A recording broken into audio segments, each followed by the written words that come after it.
Hola chicos, vamos a comenzar con el examen de prueba de esta semana. De la pregunta 30 a la 32 ya las hemos revisado anteriormente, entonces pasamos a la 33. Dice en el argumento, todos los alumnos podrían mejorar su desempeño académico si realizaran estrategias de estudio y organizaran su tiempo adecuadamente. El tipo de nexo subrayado es, ese sí, consecutivo, concesivo, condicional o causal. Recuerden que en el español tenemos dos tipos de sí, el sí con acento ortográfico y el sí sin acento ortográfico. El sí con acento ortográfico es un afirmativo, es decir, cuando preguntamos, por ejemplo, ¿vas a ir a la fiesta? Y respondemos sí, estamos haciendo una afirmación. El segundo sí, que es el ejemplo que está en el argumento de la 33, es un sí condicional. Voy a ir a la escuela si pasa temprano el camión, por poner un ejemplo. Por lo que la respuesta correcta sería C. 34. La función de los dos puntos y las comillas en el siguiente ejemplo consiste en... Dice, por ejemplo, ¿qué cosa y cosa es una jícara azul, sembrada de maíces tostados, que se llaman momotli? Este es el cielo azul que está sembrado de estrellas. Entonces, como tal, no sabríamos para qué sirven esos dos puntos, pero hay una pista que nos está dando el texto y es las comillas. Las comillas, recuerden que se utilizan para citar, es decir, para poner lo que alguien dijo tal y como lo dijo, por lo que la respuesta correcta es A, citar exactamente las palabras de quien responde. Identifica en el siguiente párrafo el enunciado que alude a un ejemplo. En cuanto a la ocupación de ese espacio, la Huasteca estuvo conformada por un mosaico de culturas y pueblos diversos como los huastecos, nahuas, otomíes, totonacos y tepehuas.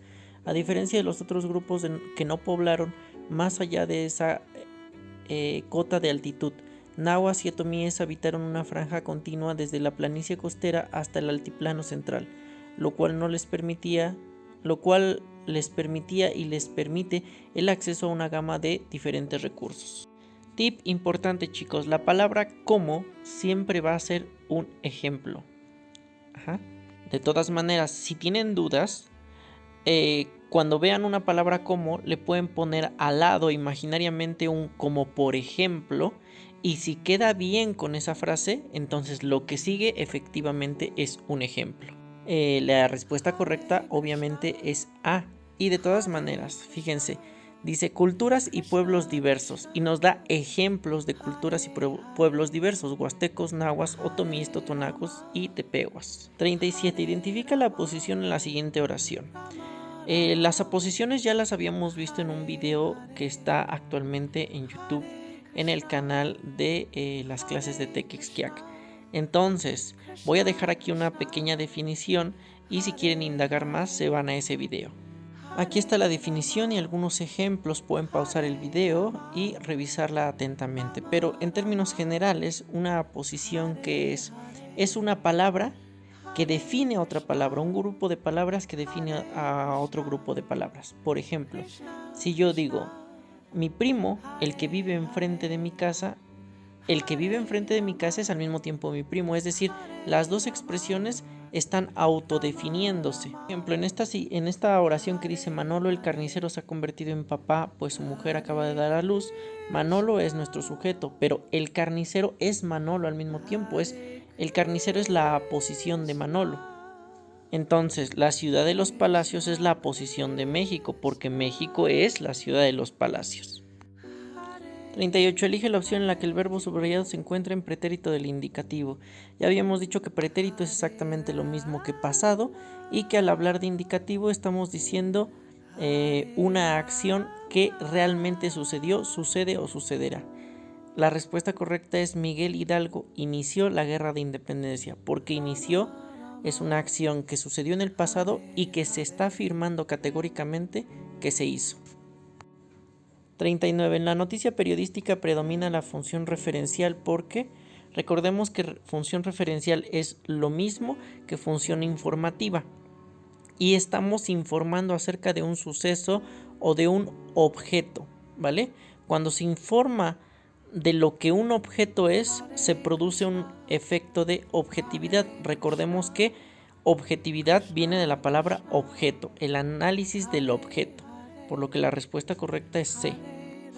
La primera lectura de habilidad verbal es un cuento de Juan José Arriola, un cuento corto que se llama Baby HP.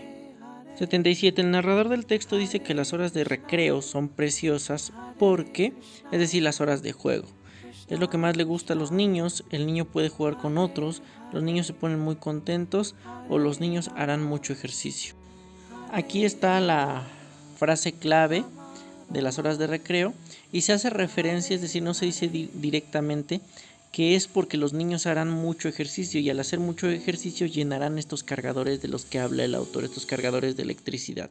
La respuesta correcta entonces sería D. 78. Este cuento nos lleva a la conclusión de A. Sufrimos una invasión de aparatos electrodomésticos. ¿Debemos ahorrar energía en el hogar y en la escuela? No, justamente no dice que debemos ahorrar energía, nos da una solución para generar más energía. Las amas de casa no saben educar a los niños. No se habla de la mala educación de los niños, se habla de que los niños tienen mucha vitalidad. La tecnología debe aprovechar la energía de los niños. En realidad, dado que este anuncio publicitario no es un anuncio real, sino que es un cuento, nos quiere dar una enseñanza diferente, nos quiere hacer reír a través de la metáfora de que las empresas de otro país crean aparatos electrodomésticos absolutamente de todo, es decir, estamos sufriendo una invasión de aparatos electrodomésticos, lo que hace que la A sea la respuesta correcta. 9. El narrador tiene como intención principal, hay que entender que el cuento tiene una intención y el narrador tiene una intención que puede ser distinta a la del cuento, es decir, el cuento es un anuncio publicitario que nos quiere hacer comprar un aparato que genera energía eléctrica a través de los berrinches de los niños, las travesuras de los niños y su energía. Pero el narrador no tiene esa misma intención. En primer lugar, porque ese aparato no existe. En segundo, porque es una ficción nada más. Entonces nos quiere hacer reflexionar sobre algo. Eso descarta la B y la D como posibles respuestas correctas, porque por ejemplo no se puede demostrar los progresos de la tecnología dado que no existe esa tecnología. Lo mismo pasa con la A, que no puede ser una novedad electrodoméstica porque en realidad no existe, ¿vale? Entonces la respuesta correcta sería elogiar la eficacia de las empresas extranjeras que son capaces de venderte cualquier cosa, incluso algo que puede ser dañino para las personas. Por ejemplo, veamos cómo en los últimos párrafos se habla de que los niños pueden morir electrocutados, pero que no le hagamos caso a eso, que en realidad son puros rumores. Lo mismo pasa con algunos productos que en realidad sí existen. Es decir, las empresas estadounidenses son tan buenas para venderte una Coca-Cola que es tan mala para la salud. Es lo mismo que pasa en el cuento. De nuevo una lectura y nos pide que contestemos con esa lectura, la 80 a la 83. Se llama El contador de cuentos y el 80 dice: el texto relata una historia en la que lo que mejor define lo que está pasando en el cuento es la C. El contador de cuentos embeleza, es decir, hipnotiza, fascina a los niños con sus historias y le confiesa a la preguntona, que es la que ha hecho la pregunta al principio, que se los cuenta el pozo, porque ella le pregunta ¿de dónde sacas esos cuentos? Nos pide que rellenemos los espacios con las características de los personajes que están ahí mencionados. De la niña se dice al principio que es frágil, blanca y crédula. Del contador de cuentos se dice primeramente y al mismo tiempo se sobreentiende por la lectura que es muy imaginativo y al mismo tiempo al final del cuento se dice que es un embustero. Y del auditorio dice al final, contiene la respiración para que no se escape ni una sola de las palabras que el embustero hilvana, es decir, que el auditorio es muy atento. La respuesta correcta sería A. 82. En la oración, la preguntona es una niña frágil como de cera, blanca y crédula. Encontramos una relación comparativa, justamente está haciendo una comparación metafórica de la niña y dice que tanto la cera como la niña son blancas y frágiles. La 83 dice el texto, el término brocal se refiere, bueno, aquí lo que tenemos que hacer es una lectura contextual, es decir, leer lo que hay atrás y adelante para saber el significado de esta palabra extraña. Y dice una hilera de piedras en el lago, un muro que rodea el pozo, la tinaja con agua del pozo, la barda de adobe. La respuesta correcta es B, un muro que rodea al pozo, porque dice que en ese muro él se sienta y que desde ese muro él se inclina para que el pozo o el interior del pozo le cuente los cuentos que les cuenta a los niños. Puede sentar en una tinaja, es decir, en una jícara, no se puede sentar en la barda de adobe y no se puede sentar en una hilera de piedras en el lago, porque en realidad está hablando de un pozo. Y la última pregunta, de las que no hemos visto en ninguno de los exámenes anteriores, si no mal recuerdo, es esta analogía que dice canas esa vejez. Las canas son una señal de la vejez. ¿El niño es una señal de la belleza? No. ¿El humo es una señal del fuego? Sí. ¿Las nubes son una señal del hielo? No. ¿Y el adulto es una señal de la sabiduría? No. Por lo tanto, la respuesta correcta es B. Con esto terminamos el examen, la revisión del examen de prueba. Espero que les haya quedado todo claro y cualquier duda la pueden dejar en la parte de los comentarios. Hasta luego.